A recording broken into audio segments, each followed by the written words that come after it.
Hello guys, ang ulam natin mamaya ay ensaladang kamote. Pero ito po ang ginawa ko sa sabaw. Akin po siyang isinalin sa baso. Nakikita nyo na kulay dark pa yung color niya. At lalagyan natin ng 10 kalamansi.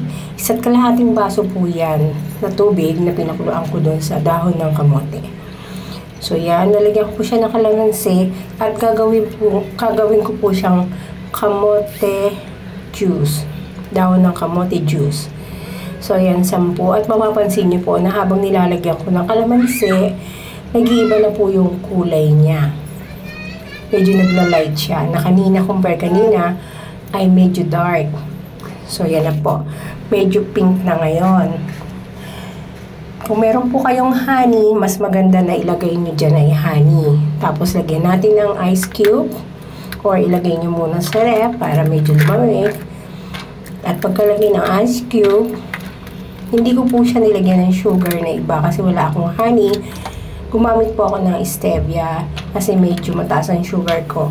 So, yun po ang aking ginamit dyan para tumamis ng konti.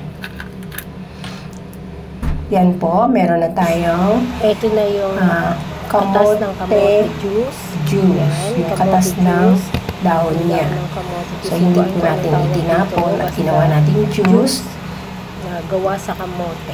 Yan po ang sinampulan ko na inumin. Let's try. Napakasarap po. Ng kalamansi at saka sugar. Depende sa inyo kung ano gusto nyo ilagay. Kung sugar o honey. Mas maganda kung may honey. Thank you guys. Sa sugar naman, pagka meron na kayang. Yan po ang ating kamote juice.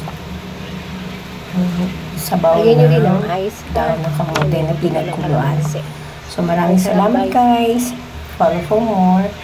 Napakasustansya po niya. Napakasustansya. Kaya walang tapon pagka pwede niyo po itong gamitin sa mga party. Pwede niyo rin po gamitin pag may mga bisita kayo. Ayan ang ipainom niyo para maging masustansya. Thank you guys.